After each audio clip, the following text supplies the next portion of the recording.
안녕 식구들. 안녕하세요 여러분. 에밀비비 크리에이터 고만아입니다. 여러분, 제가 얼마 전에 연말정산 특강을 나갔다가 이런 질문을 받은 적이 있어요.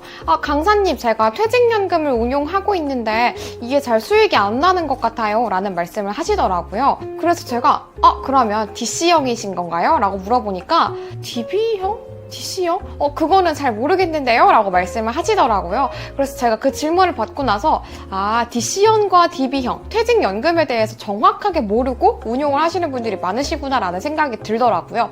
그래서 오늘 영상은 퇴직연금, DB와 DC, 그리고 IRP까지 총정리하는 영상으로 준비를 해봤습니다. 영상 바로 시작할게요. 우선은 퇴직연금 자체가 무엇인지에 대해서 간단하게 정의를 하고 넘어가겠습니다. 퇴직연금이란 퇴직금을 회사가 관리하지 않고 이 퇴직금에 대한 돈 자체를 금융기관이나 혹은 퇴직연금 위탁기관에 돈을 위탁을 해서 이 퇴직금을 관리를 하는 제도예요. 이 퇴직연금은 2005년에 근로자 퇴직연금 보장법이 제정되면서 함께 도입이 된 제도고요. 쉽게 생각해서 여러분의 회사가 갑자기 망할 수도 있는 거잖아요. 이렇게 망했을 때 여러분들이 갑자기 퇴직금 못 받게 되는 불상사 일어날 수 있죠. 이런 불상사를 막기 위해서 여러분의 퇴직금은 금융기관에 맡겨서 위탁을 해서 회사가 망하더라도 안 좋은 일이 생기더라도 여러분은 정상적으로 퇴직금을 받을 수 있도록 운용하는 그런 제도인 겁니다. 그렇다면 지금부터는 여러분들이 궁금해하시는 그 포인트, 퇴직연금의 종류에 대해서 하나하나 알아보겠습니다. 이 퇴직연금을 크게 두 가지로 먼저 나눌 수가 있어요. 확정기여형과 확정급여형을 한 묶음으로 하고, 그리고 개인형 IRP, 개인형 퇴직연금 IRP를 한 묶음, 이렇게 크게 두 가지로 나눌 수가 있는데요. 이 두 가지로 나눈 거에서 확정급여형과 확정기여형, DB형, DC형은 이렇게 나눌 수가 있겠죠. 사실 DB형이랑 DC형은요, 이 영어에 좀 주목을 하시면 여러분들이 더 쉽게 이해하실 수가 있는데요. DB형은 Defined Debt, 여러분한테 줄 퇴직금이 확정이 돼 있다라고 생각을 하시면 좀 더 쉬우십니다. 그래서 DB형은요, 평소에 회사가 일정한 금액을 금융기관에 계속 위탁을 해두는 방식이에요. 회사가 평소에 직원한테 줄 퇴직금을 금융기관에 계속 적립을 하고 운용을 직접 하는 겁니다. 그럼 회사가 이렇게 금융기관에 돈을 위탁을 해서 맡겨서 운용을 한다라고 한다면 이익이 생길 수도 있고 손실이 생길 수도 있는 거잖아요. 이 부분에 대해서는 회사가 전적으로 책임을 지는 겁니다. 즉, 우리의 퇴직금으로 돈을 굴렸을 때 손실이 나도 회사가 책임을 지고 이익이 나도 회사가 먹는 거예요. 즉, 우리의 퇴직금은 계속 고정적으로 가는 거죠. 그리고 제가 DB형에서는 퇴직금이 고정돼 있어요 라고 계속 말씀을 드리고 있잖아요. 이 고정된 퇴직금은 우리가 퇴직하기 전에 3개월 전에 평균 임금 곱하기 근속 연수하면 여러분들이 받을 퇴직금이 계산되어서 나옵니다. 자, 그리고 DB형이랑 DC형의 공통점도 있는데요. 이 공통점은 제가 DC형을 먼저 설명을 드리고 나중에 설명을 드릴게요. DC형도 마찬가지로 영어에 주목을 하시면 좀 더 쉽습니다. 이 DC형은 Defined Contribution이에요. 이 Contribution이란 기여라는 얘기잖아요. 이 기여에 따라서 퇴직금이 정해진다라는 의미예요.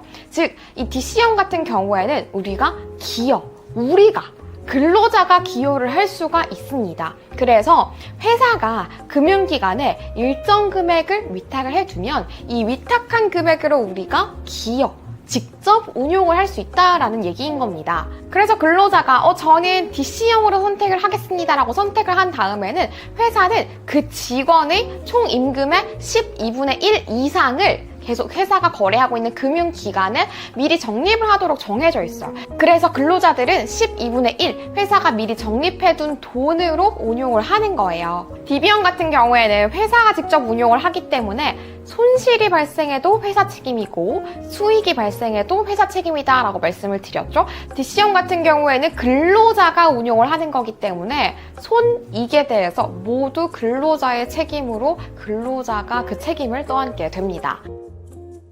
우리 DB형이랑 DC형에는 공통점이 있다고 말씀을 드렸잖아요. 크게 두 가지입니다.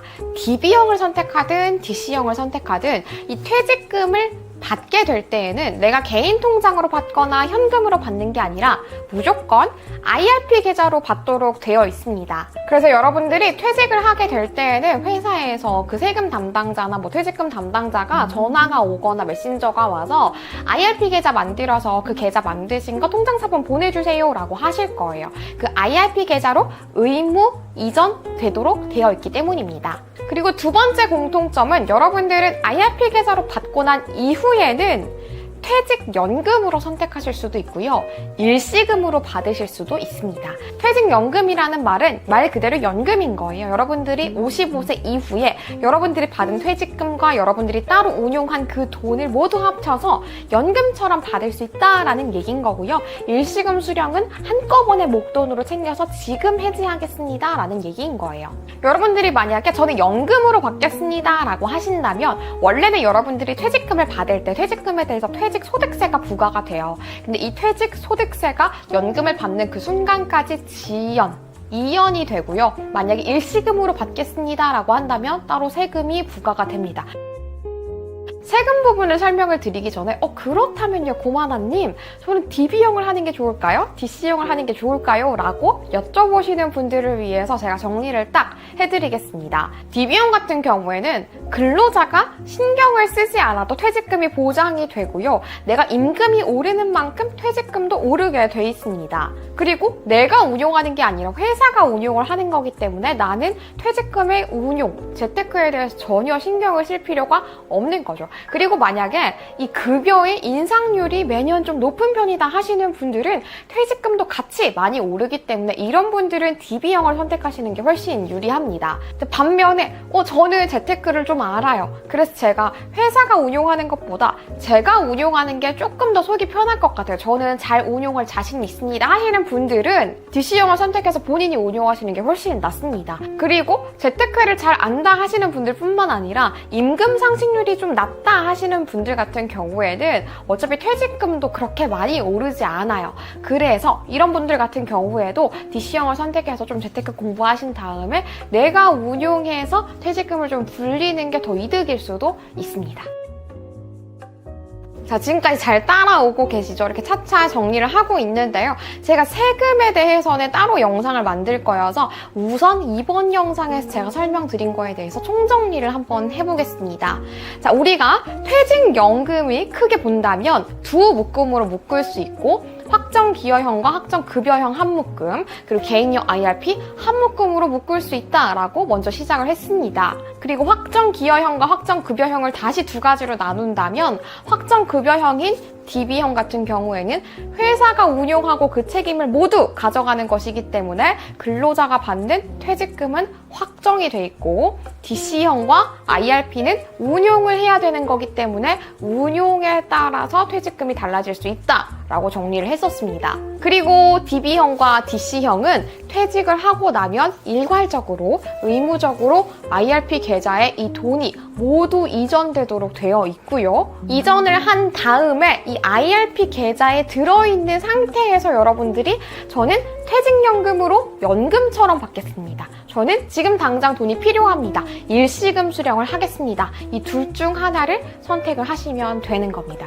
그리고 DB형은 저는 임금 상승률도 좀 높은 편입니다. 그리고 재테크 좀 잘 모르겠습니다 하시는 분들은 DB형, DC형에서는 저는 재테크 좀 압니다. 그리고 임금 상승률도 그렇게 높지 않습니다 하시는 분들은 DC형 이렇게 정리를 했었습니다. 어떻게 머리에 쏙쏙 들어오실까요? 그럼 여러분 우리는 다음 영상에서 조금 더 유용하고 재미있는 영상으로 또 만나요. 안녕!